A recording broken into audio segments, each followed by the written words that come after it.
पिछले वीडियो में हमने बात की थी पिट्यूटरी ग्लैंड की एडिनोहाइपोफाइसिस से रिलीज होने वाले ग्रोथ हार्मोन जो कि एसिडोफिल से स्रावित होता है, उसके बारे में हमने कंप्लीट डिस्कशन किया था। अब अपन डिस्कशन करते हैं एडिनोहाइपोफाइसिस से जो और 5-6 तरीके के हार्मोन रिलीज होते हैं उनके बारे में। एक तो ग्रोथ हार्मोन हो गया और बाकी बचे 5 हार्मोन वो रिलीज होते हैं एडिनोहाइपोफाइसिस से, एंटीरियर पिट्यूटरी से, और वो किस तरीके से फंक्शन करते हैं और किस तरीके से वो काम करते थे उसके बारे में डिस्कशन करते हैं। तो सबसे पहले मैं आपको बता दूं तो जो एडिनोहाइपोफाइसिस होती है उसमें एसिडोफिल्स, बेसोफिल्स और क्रोमेटोफोर्स तरह की सेल्स पाई जाती है। जिसमें बेसोफिल सेल्स होती है उनके अंदर भी एक टाइप होता है जिनको हम गोनेडोट्रोप्स बोलते हैं। ये गोनेडोट्रोप्स होती हैं, वो गोनेडोट्रोपिक हार्मोन को रिलीज करती है, उसके बारे में हम डिस्कशन करेंगे। गोनेडोट्रोपिक हार्मोन, ये हार्मोन 2 तरीके के होते हैं, एफएसएच और एलएच। एफएसएच को फॉलिकल स्टिमुलेटिंग हार्मोन बोलते हैं और इसको बोलते हैं ल्यूटिनाइजिंग हार्मोन बोलते हैं। अब थोड़ा इससे पहले अपन थोड़ा डिस्कशन करते हैं, उससे पहले कुछ समझने की कोशिश करते हैं कि किस तरीके से ये हाइपोथैलेमस होता है वो पिट्यूटरी एंटीरियर पिट्यूटरी को कंट्रोल करता है, और किस तरीके से एंटीरियर पिट्यूटरी होती है वो हार्मोन रिलीज करती हैं, और ये एंटीरियर पिट्यूटरी होती हैं वो अपनी मेल और फीमेल में किस तरीके के हार्मोन रिलीज करती हैं और उनके फंक्शन क्या होते हैं। तो 1 बाय 1 अपन पढ़ने की कोशिश करते हैं। तो अपन सबसे पहले एफएसएच के बारे में पढ़ते हैं। तो एफएसएच होता है वो फीमेल में जो किस तरीके से फंक्शन करता है वो करता है अंडाशय पुटिकाओं की वृद्धि व विकास को बढ़ावा देता है। अंडाशय पुटिकाएं होती हैं, उनको क्या बढ़ाता है, ये वृद्धि और उसके विकास में हेल्प करता है। प्राइमरी फॉलिकल से सेकेंडरी फॉलिकल और सेकेंडरी से टर्सरी में जो चेंज होता है वो एफएसएच के कारण होता है, और यहाँ पर ये एस्ट्रोजन स्रावण को भी प्रेरित करता है। अब ये एस्ट्रोजन होता है वो अगर ज्यादा मात्रा में सीक्रेट हो जाता है तो यहाँ से ये एस्ट्रोजन स्रावित हो जाता है। तो यहाँ पर एस्ट्रोजन एक नेगेटिव फीडबैक भेजता है। किसके पास भेजता है, वो भेजता है अपने हाइपोथैलेमस के पास भेजता है और एंटीरियर पिट्यूटरी के पास भेजता है, नेगेटिव ज्यादा मात्रा में सीक्रेट हो जाए तो। अब यहाँ पर देखें तो दूसरा फंक्शन होता है वो मेल के अंदर देखते हैं एफएसएच का क्या फंक्शन होता है मेल के अंदर। अब अपन मेल के बारे में, मेल के अंदर एफएसएच का फंक्शन देखते हैं। तो यहाँ पर मेल के अंदर ये सर्टोली कोशिका के माध्यम से स्पर्मेटोजेनेसिस को बढ़ावा देता है। स्पर्मेटोजेनेसिस मतलब स्पर्म के बनने की जो प्रोसेस होती है उसको बढ़ावा देता है सर्टोली सेल्स के माध्यम से। और अगर स्पर्मेटोजेनेसिस को बढ़ावा देते ही है और ये शुक्रजनक नलिका सेमिनिफेरस ट्यूब्यूल्स होती है उसकी वृद्धि को भी बढ़ावा देता है। और यहाँ पर ये सर्टोली सेल्स होती है वो क्या करती है, एक इनहिबिन हार्मोन रिलीज करती है। वो क्या करता है, वो नेगेटिव फीडबैक भेजता है हाइपोथैलेमस के पास में। अगर ज्यादा प्रोडक्शन हो जाए तो यहाँ पर ये नेगेटिव फीडबैक जाएगा, तो जिससे जीएनआरएच और एफएसएच होता है उनका जो सीक्रेशन होता है वो कम हो जाता है। हाइपोथैलेमस के पास ये चीज जाती है जो इनहिबिन हार्मोन होता है। अब अपन थोड़ा सा डिस्कशन करते हैं एलएच के बारे में। तो एलएच को ल्यूटिनाइजिंग हार्मोन भी बोलते हैं। फीमेल में इसका क्या फंक्शन होता है, फीमेल में इसका फंक्शन होता है अंडोत्सर्ग को बढ़ावा देना।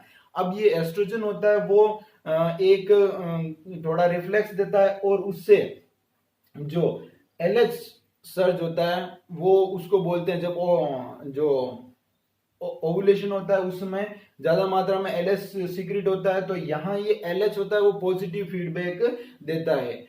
अब यहाँ पर अंडोत्सर्ग हो गया। अब यहाँ कार्पस लुटियम नाम की एक स्ट्रक्चर बनती है, उसके निर्माण व उसके रखरखाव को भी बढ़ावा देता है। और ये कार्पस लुटियम होती है वो प्रोजेस्टेरोन हार्मोन के सिक्रेशन को सिक्रेशन करती है उसकी। और ये प्रोजेस्टेरोन हार्मोन को अपन प्रेगनेंसी मेंटेनिंग हार्मोन भी बोलते हैं। अब ये प्रोजेस्टेरोन होता है वो नेगेटिव फीडबैक भेजता है हाइपोथैलेमस और एंटीरियर पिट्यूटरी के पास में। तो यहाँ पर मेल के अंदर ये एलएच अब मेल के अंदर किस तरीके से फंक्शन करता है, तो मेल के अंदर ये लीडिंग सेल्स पर फंक्शन करता है। लीडिंग सेल को हम इंटरस्टिशियल सेल्स भी बोलते हैं। और मैं आपको बताऊं तो मेल के अंदर जो इस एलएच को अपन बोलते हैं इंटरस्टिशियल सेल्स स्टिमुलेटिंग हार्मोन। जो इंटरस्टिशियल सेल्स होती हैं उनको अपन लीडिंग सेल्स भी बोलते हैं, उनको स्टिमुलेट करने का ये कार्य करता है। और यहां से ये टेस्टोस्टेरोन के स्रावण को भी बढ़ावा देता है। ये टेस्टोस्टेरोन होता है वो स्पर्मेटोजेनेसिस को भी बढ़ाता है और ये क्या करता है, स्पर्मेटोजेनेसिस को बढ़ाता है तथा ये नेगेटिव फीडबैक भेजता है हाइपोथैलेमस के पास में और एंटीरियर पिट्यूटरी के पास में। अब यहाँ पर ये एंटीरियर पिट्यूटरी और हाइपोथैलेमस के पास भेजता है किसको रोकने के लिए, जो LH होता है और तथा GnRH को इनहिबिट करने के लिए ये जो नेगेटिव फीडबैक भेजता है टेस्टोस्टेरोन।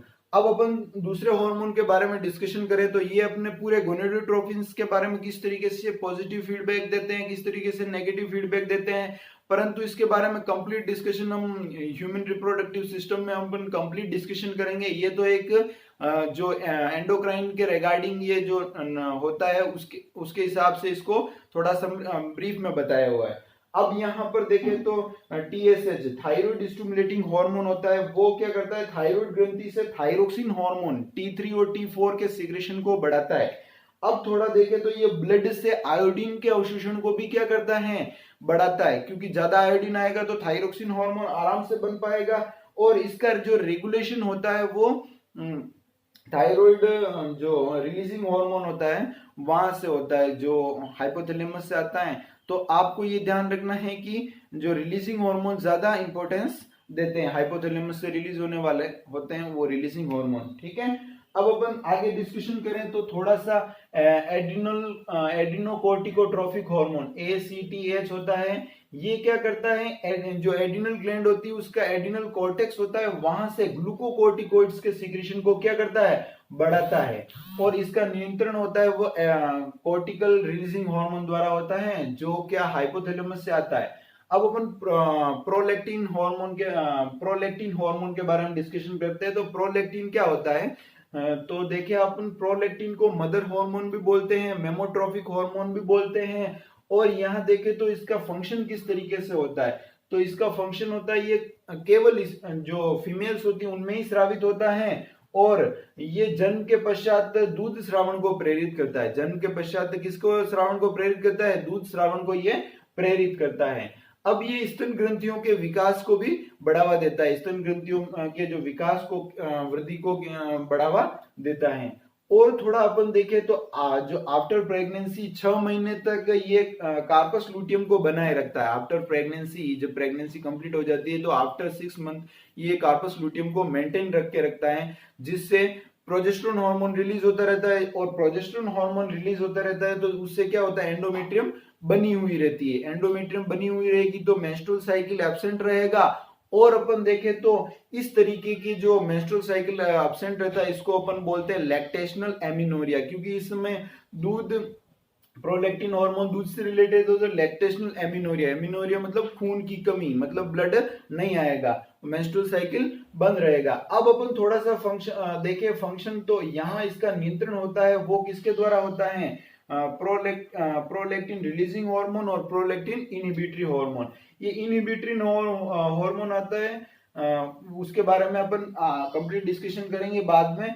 अब अपन देखते हैं यहाँ पर MSH मेलानोसाइट स्टिमुलेटिंग हार्मोन। ये मेलानोसाइट स्टिमुलेटिंग हार्मोन होता है, वो क्या करता है, मेलानिन वर्णक होता है उसको फैलाने का कार्य करता है, मेलानिन वर्णक होता है उसको फैलाने का कार्य करता है। इससे त्वचा का रंग गहरा हो जाता है, इससे त्वचा का रंग क्या हो जाता है, गहरा हो जाता है, मतलब व्यक्ति ज्यादा काला हो जाता है। और तिल व चकते आते हैं बॉडी के ऊपर, जो तिल आते हैं वो भी इस मेलानोसाइट स्टिमुलेटिंग हार्मोन के कारण ही आते हैं। इससे मेलानिन वर्णक क्या हो जाता है, फैल जाता है। और इसके विपरीत ही जो फंक्शन करता है उसको अपन मेलेटोनिन बोलते हैं। और ये मेलेटोनिन क्या करता है, मेलानिन वर्णक को क्या करता है, कॉन्ट्रैक्ट करता है, एक जगह कंपाइल करता है। अब इसके कारण क्या होगा कि त्वचा का रंग हल्का हो जाएगा। इतनी हमने डिस्कशन किया है। अब अपन देखते हैं कि ये रिलीजिंग हार्मोन होते हैं और किस तरीके से हाइपोथैलेमस से ये रिलीजिंग और इनहिबिटरी हार्मोन आते हैं, वो एंटीरियर पिट्यूटरी को कंट्रोल करते हैं। और ये एंटीरियर पिट्यूटरी बहुत सारे अपने अलग अलग हार्मोन जैसे अलग अलग ग्लैंड पर कार्य करते हैं, कोई एड्रिनल ग्लैंड पर कार्य करता है, कोई अपने थायराइड ग्लैंड पर कार्य करता है, कोई जो अपने गोनेड्स पर फंक्शन करता है। तो इस तरीके से ये पूरा फंक्शन करता है। तो यहाँ पर अगले वीडियो में हम जो न्यूरोहाइपोफाइसिस है वहां से जो रिलीज होने वाले हार्मोन के बारे में डिस्कशन करेंगे। Thank you, please subscribe this channel.